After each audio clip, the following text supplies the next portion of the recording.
candidates on this commission. And I think if you follow the idea of the charter and put 3 independent candidates on this commission, we could do a phenomenal job here in Dayton. And this list will just grow. So thank you.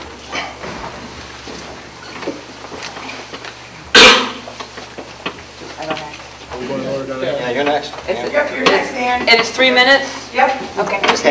What I'll do when there's 1 minute left, just be like this. When you got 30 seconds, I'll be like that. Thank you. Thank you. I'm sorry I was a couple minutes late.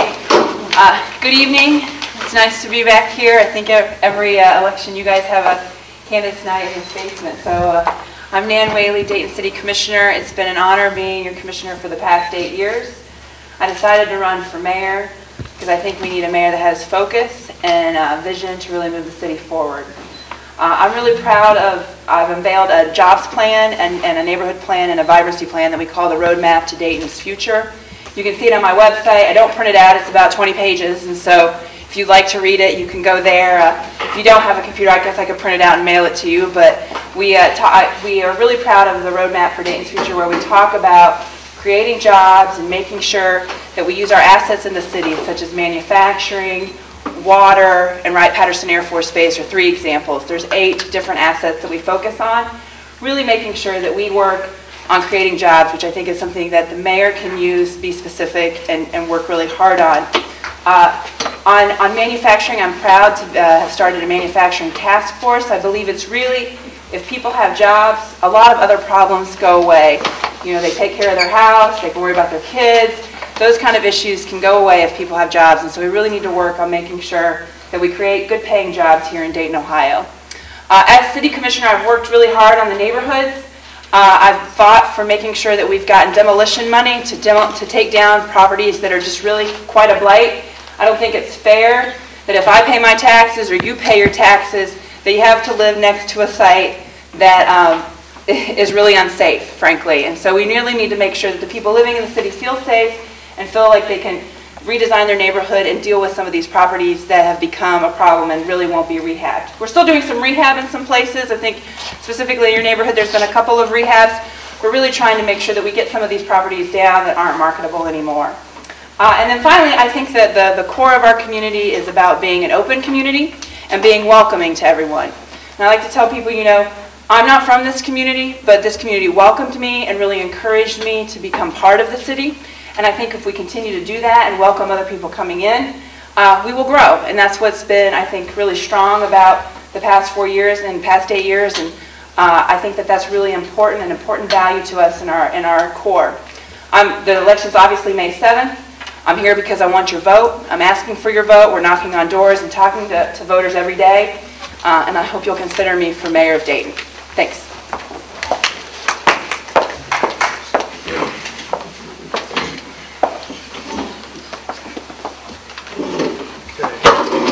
Good afternoon. Hi, my name is Joey Williams, and I'm asking for your support and vote for my re-election this year. Let me say I apologize in advance. I had a schedule conflict, and I have an event going on right now, so after I speak, I'm going to have to sneak out.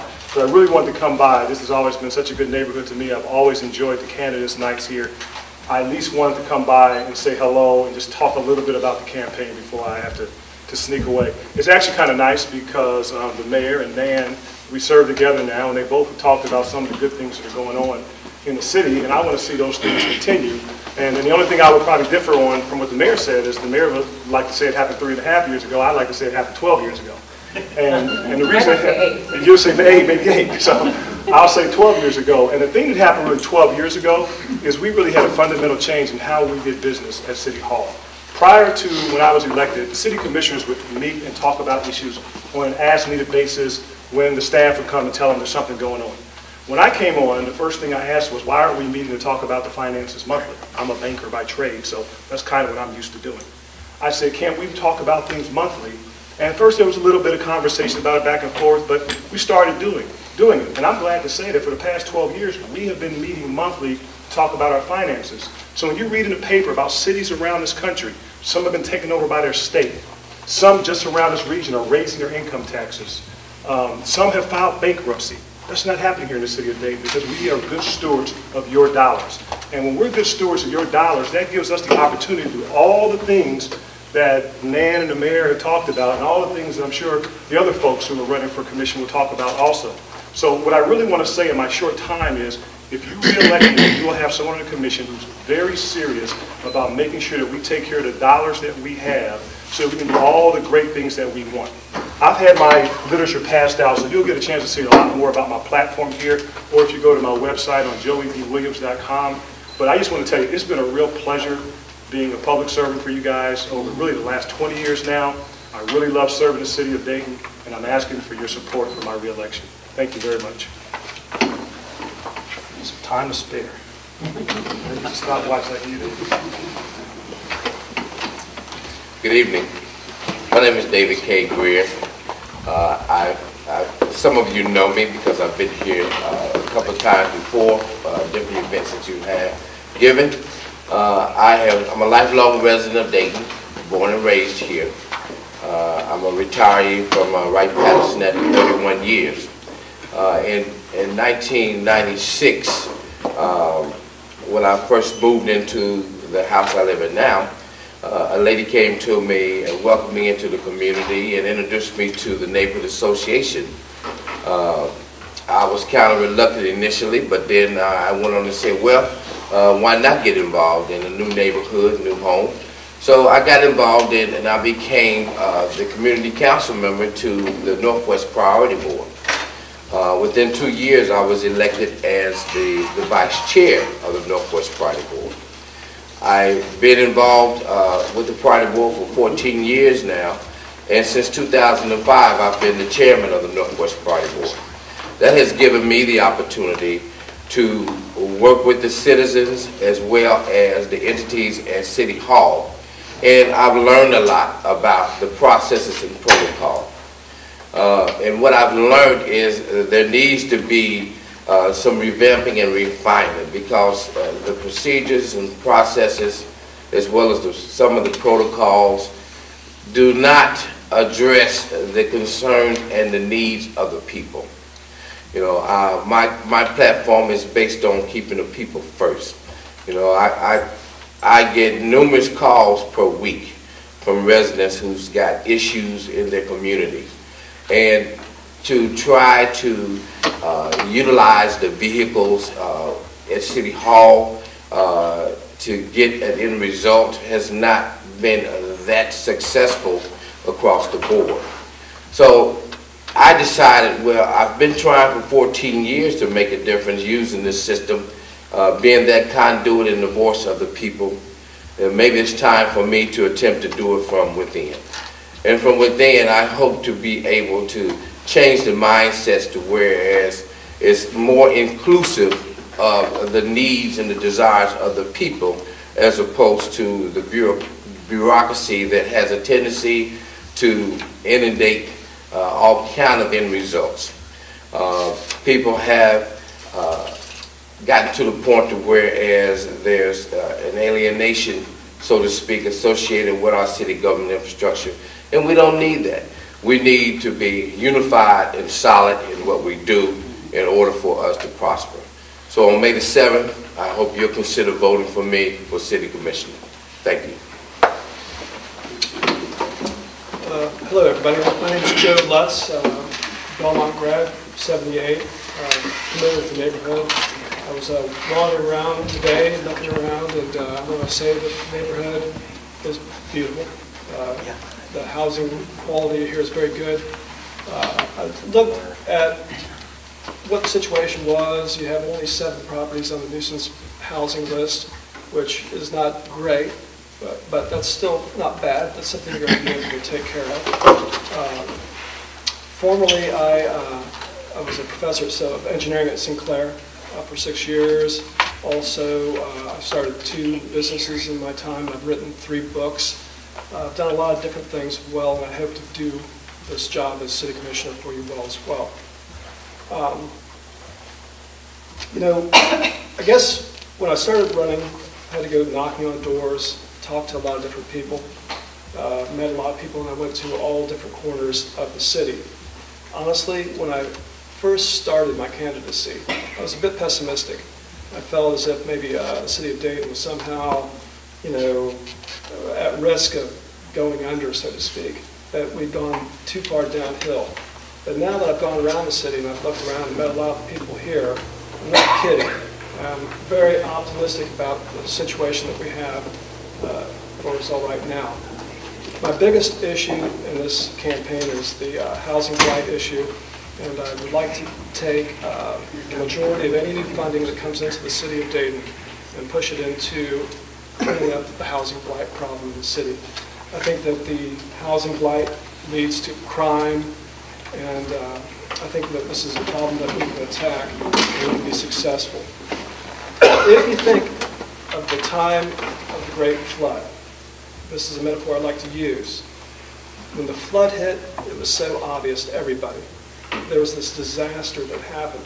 Everybody was horribly frightened, but everybody rallied in Dayton, and we all pulled together, and we solved that problem. It was a huge problem. Our housing blight problem is not of the same scope, but it is a large problem. It's going to be a big challenge for us. It's not an insurmountable problem. And what I'm saying to you is this is the great flood of our generation.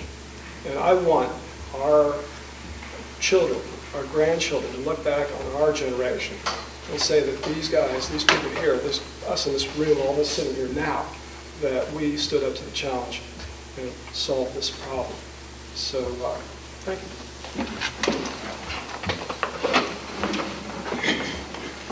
Hi, I'm Jeff Mims. On May 7th, vote for Jeff Mims. And vote for Jeff Mims. Why? Because Jeff Mims loves the city. At 2 months old, I was born in Alabama, and I brought my parents to Dayton, Ohio, rented a car, and brought them to Dayton, Ohio because I wanted to be a Dayton citizen. And I raised my family here. Both children graduated from Dayton Public Schools, and they're doing well because of the education that they got in this particular community. They took care of them. This community has taken care of me. This community continues to take care of me. I think I probably taught half of the city. As a teacher at Eastmont for 3 years, and as a teacher at Belmont High School. I know I had Mary in school. I think I may have had Joe. I can't remember him right now. Somewhere along the line. But I know he was in the cafeteria and the hallway running up and down, probably doing a few things that I probably shouldn't have been doing. But nonetheless, I have more than 40 years of service to my country as a Vietnam veteran, also to my community and to my city. I've been involved in a variety of initiatives to make Dayton better. Some of you may remember the New Futures Project that we did, working with trying to create conditions for youth to be more successful in schools, and working with the Andy Casey Foundation to bring a lot of resources in.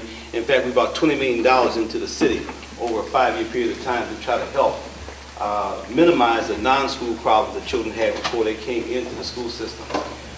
You also may recall that I was one of the chief lobbyists on the bill, Senate Bill 272, to build all new schools in Ohio, including Dayton, Ohio. So new schools, while I can't take all the credit, I wish I got some commission for the $630 million that we got to build the schools, but that wasn't happening. But when you look at some of the kind of things in terms of my background, I've been involved actively, I've been very successful, I've been a leader, I've been a good follower, and I've been a good supporter. And my whole agenda as a retired person is to do nothing but create the kind of great conditions for young people who will grow up to be older people and to make positive contributions to our community. And again, on May 7th, vote for Jeff Mims. Thank you.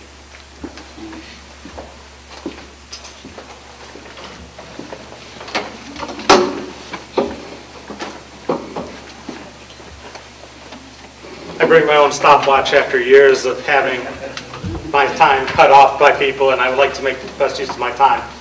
Some people get a little offended by my speaking voice, but this is the voice I was taught to use in the United States Army when I'm speaking to a large group of people. I'm not angry, I'm not mad, I just want to make sure you can hear me clearly. I have a belief that hasn't gone away in 20 years, and that is that we, as a city, have to deliver services to the people of this city before we go off and invest in grocery stores that don't come, in buildings that there's no public use for. And quite frankly, I am tired of hearing everybody dwell on the burned out houses instead of concentrating on making sure that people want to move into this city and take over some of those burned out houses and bring them back. Now, I know some of them are past, gone, but I can tell you I lived next to a burned out house for almost 10 years, and as the property values in South Park went up, somebody came, bought that house, fixed it up, and it's now occupied. You can't build a city by tearing it down. You can build a city by making it more desirable than the other communities in the area for people to move in and live. And that's what we have to focus on. Things government really can do. Not create jobs, not economic development. Deliver a quality delivery of services that makes people want to live in this community. So, some of the things that, personally, pet peeve of mine, you got a problem. Why do we have to search through all the numbers of at City Hall to find the right department? Why isn't there just one number? You call it, you put in, talk to somebody, they take your complaint, they take care of it, and you get a call back the next day with the status, and every day until it's done and taken care of. I suggested that 20 years ago. Now we have software that does it. It's called Help Desk, but it hasn't gotten to the city yet. Why do we sweep streets while there are still cars parked on it?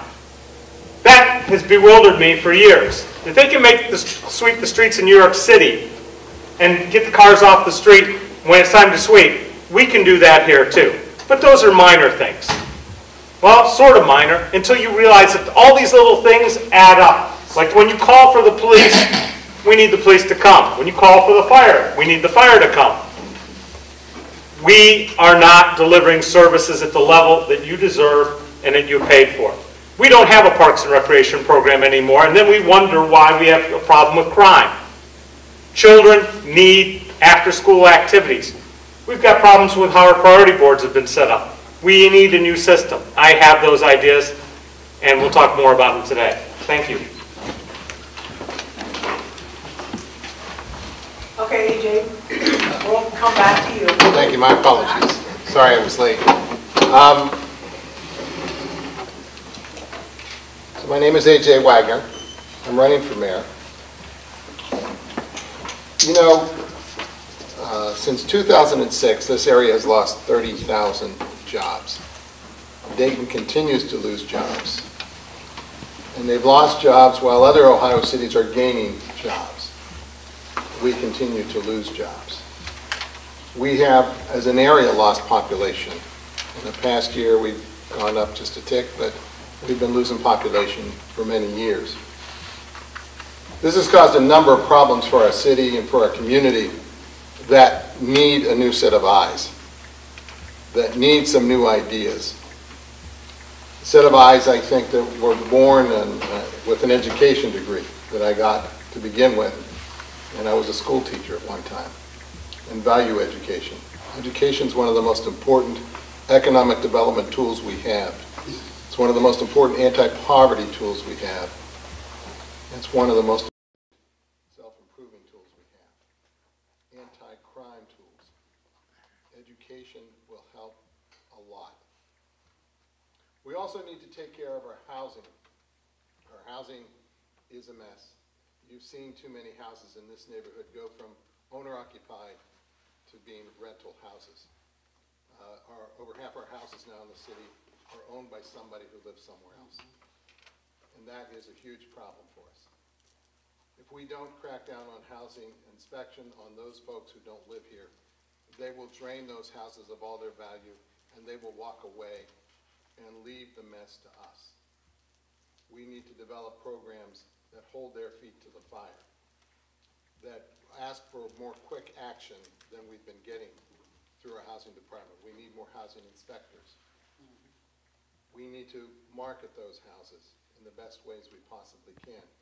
David's right. We need to improve the houses so that we bring people back into the city.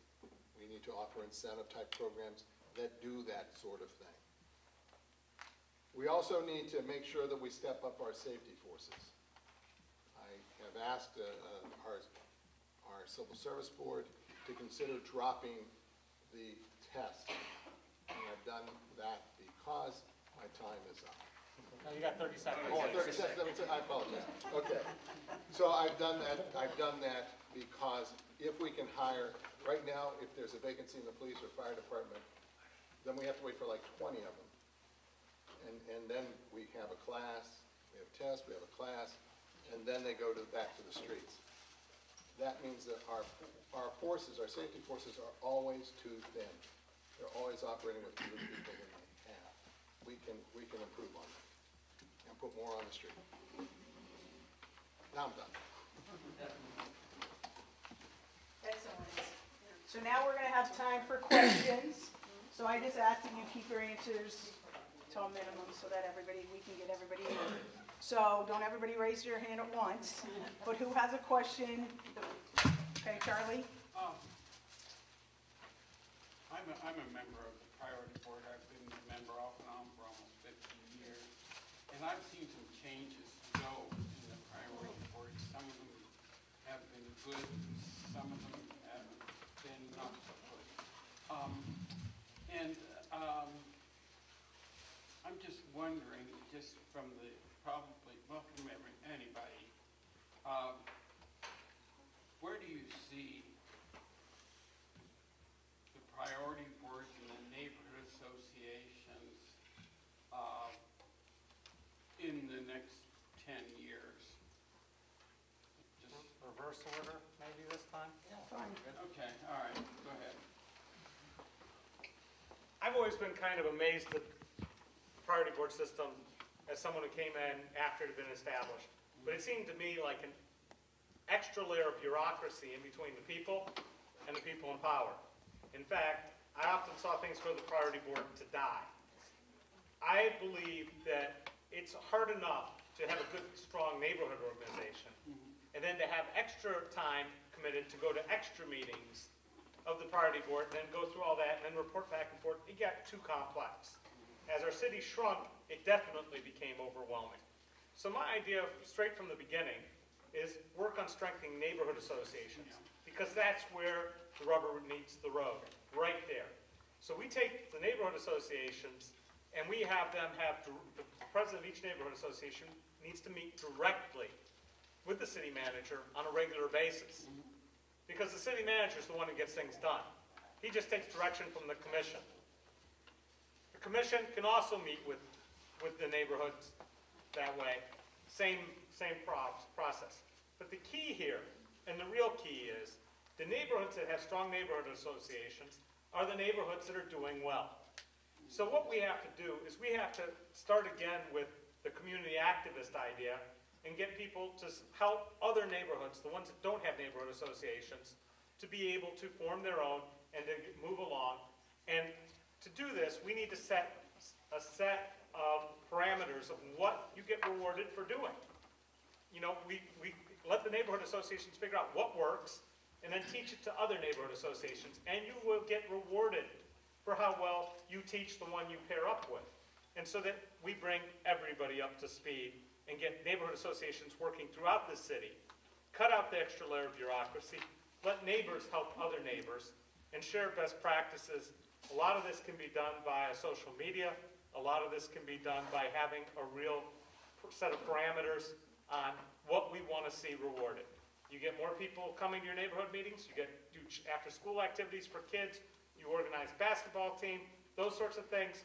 You get more points. And the points, those equate to dollars reinvested in your neighborhood. And it's fair across the city. You do the work, you get paid. Thank you. Thank you.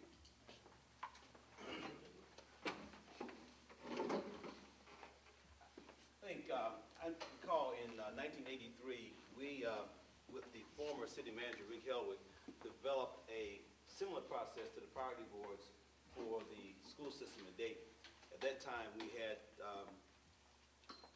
probably about 40, almost 40 schools, and we're looking at how to regionalize that so it could be a partner with the priority board process. And over time, that process has not worked. In fact, that process has been abandoned by the schools because of the shifting of schools and location of those schools And I think at the same time, at the loss of some of the schools, it's also caused the priority boards maybe to lose a little bit of the steam that they had as well. And I would agree that in some cases, the priority boards are working very well, and in some cases, they're not working very well. I don't have the exact idea right now of what needs to happen to fix that, but I think with community input and the current priority board members, we need to sit down and take a good look at that and make sure that we minimize whatever roadblocks there are as far as citizens having their concerns addressed on a more effective basis. Another dream that I have that I guess probably would sort of help in that process, I would love for every high school to be similar to Belmont or Stivers in the 7-12 format and have that school be the community anchor and have a stronger partnership with the city and having extra space in there for community meetings and things of that nature, so that there's always that kind of connectivity in terms of both of those entities.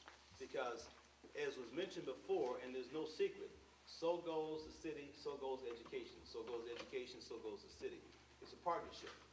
And if we look down the road in terms of, again, I don't want to jump too off topic, but if we want businesses to come into this city, they want to have a great place for their children to be educated and a great community that's thriving in order for them to live and to raise their families.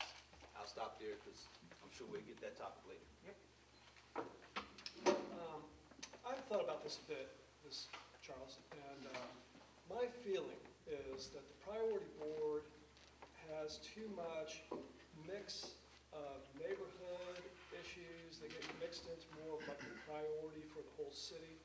So what I was angling at, when I was hanging out with you guys, I think what we should do is I think that the neighborhood groups should be sort of like the House of Representatives or the House of Commons, so to speak, so that you have all these people talk about their own individual neighborhood issues at the neighborhood group level.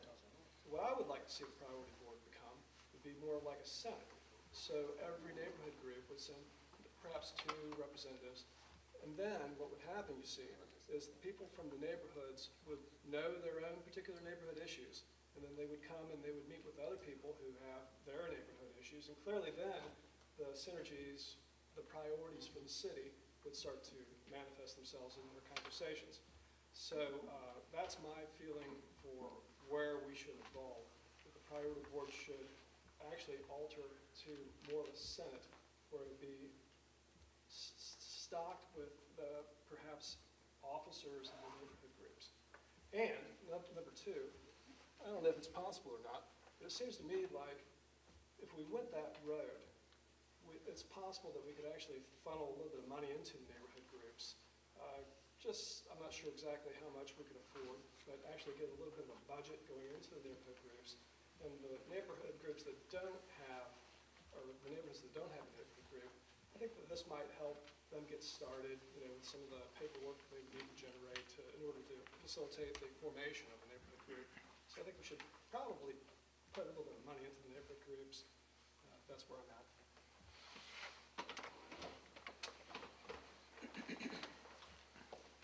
I think everyone will agree with me that everything changes with time. History has its place, but as time goes on, there needs to be changes. But what we have to first accept and realize is that the priority board system, which emanated from what was called the model cities back in the early 70s, that was created because of the disparity of dollars, federal dollars, that was being disseminated to the different neighborhoods throughout the country. So that model city was set up so that those dollars could be equally divided to the communities. Over the years, that model that became, it was a council, city councils initially, and then they emanated into the priority board system as it is today.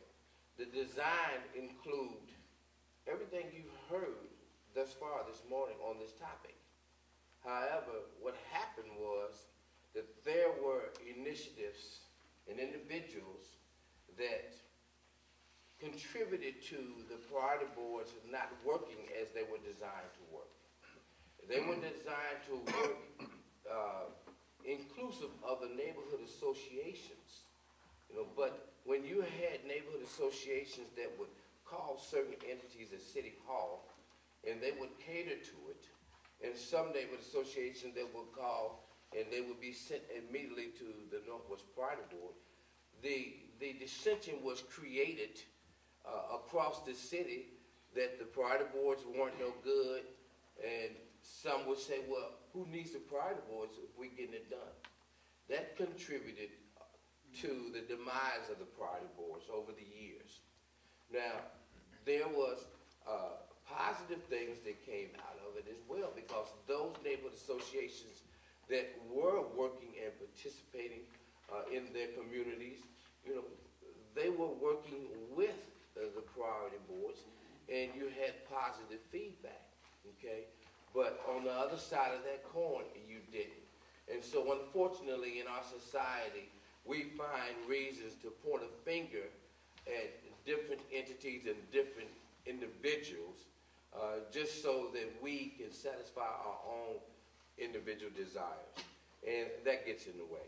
So there's a proposal to change the priority boards as it is today that is more inclusive of participation of the citizens, just like the priority boards was initially designed to operate. So you have a lot of the same things being discussed, but I, being a proponent of the priority board system, still believe in it. Thank you.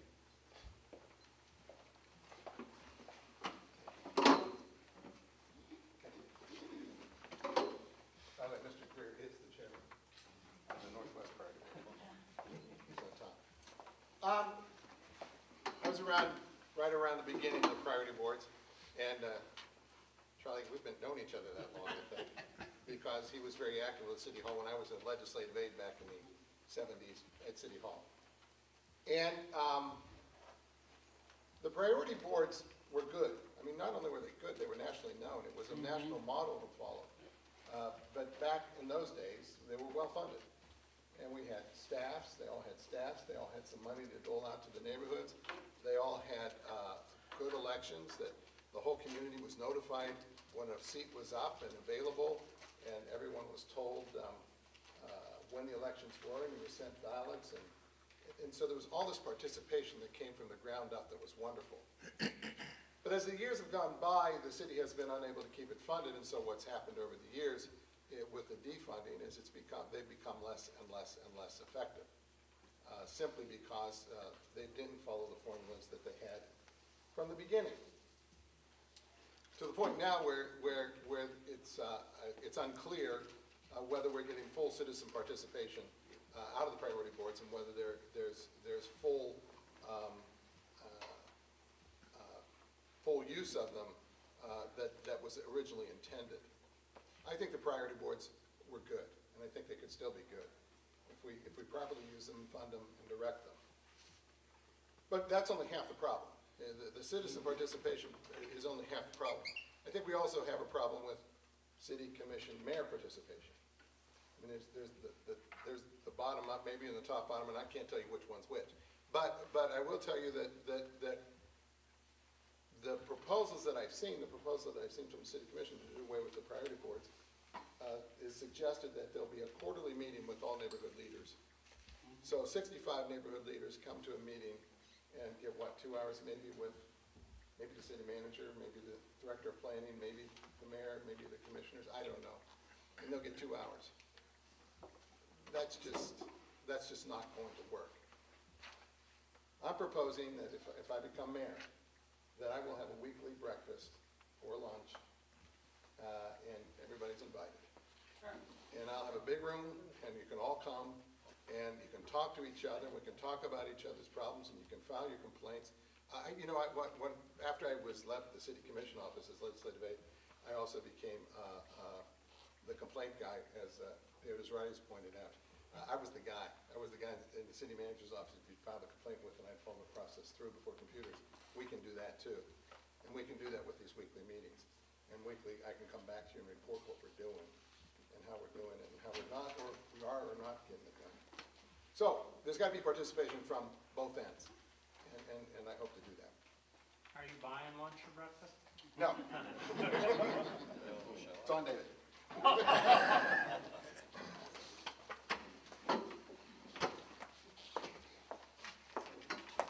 I think the key to any system is that we get more people participating in the system. And so that's what the issue is. Right now in the priority board system, we aren't getting many people. And so as the community has gotten smaller and as the federal dollars have left that used to fund that system, we have to figure out how to be flatter and more responsive to citizens. And so that's the discussion that's coming from City Hall staff, and we're, I think, looking at it as a commission and listening to people's thoughts.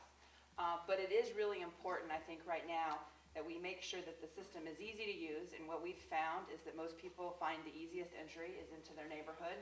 It's easy, you don't have to get 25 signatures, you show up to a meeting, you start working, and then you can have access to your neighborhood, and then the city needs to listen to that. And so I think this is an easy solution. We need to listen to neighborhoods, and then we can also disseminate information easy to neighborhoods as well. There's going to be challenges with any change, but the system right now isn't working, and we're not getting new people involved. We're not getting new people engaged in our community, and we have to do that. We have to think of ways to incent more people into our neighborhood systems. And right now we're funding 2 systems. So I think that the key is to make sure, whatever the system is, that we make sure are we getting more people involved? Are we getting more people involved in our neighborhood? Are they connecting to the schools? Are we doing things in our neighborhoods that are making a difference? And that's going to be the key. Thanks. Okay, well, I was on the Southeast Priority Board. I joined in 1999 when I got involved in my neighborhood association. And I became the chair of the Southeast Priority Board in 2007 and was chair for 2 years before becoming mayor. I always envisioned the priority board system as being the glue that pulled neighborhoods together. And when it was set up as an information disbursement system, because we didn't have cable TV back in the 70s, right? People used to sit on their porches because they couldn't afford air conditioning, and we had community and people talked. Well, times have changed. I mean, now we have Facebook, we have email, we have Twitter, we have ability to communicate with our citizens. So the system has to morph into something else. Having been the president of my neighborhood association, some people up here are absolutely correct. More people care about the block and a half around their house than they do about the district in which they live. And so if you want to get people involved, we have to get them involved at the very basic local level. And I can tell you how it will work. 4 people form a block club, 10 blocks form a neighborhood association, and 4 people in that neighborhood association will care about the district they live in. We have to find those 4 people to push them into the district level arena so that they can work on district level things.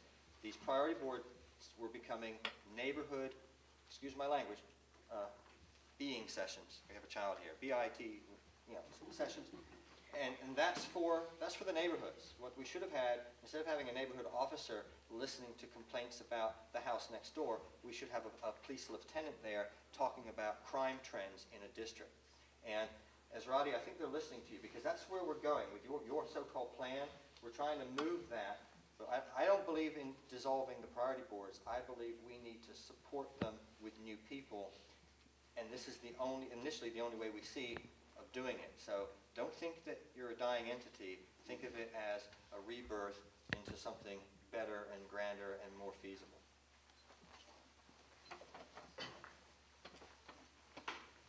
Thank you for that question. That was one of the better questions we've had.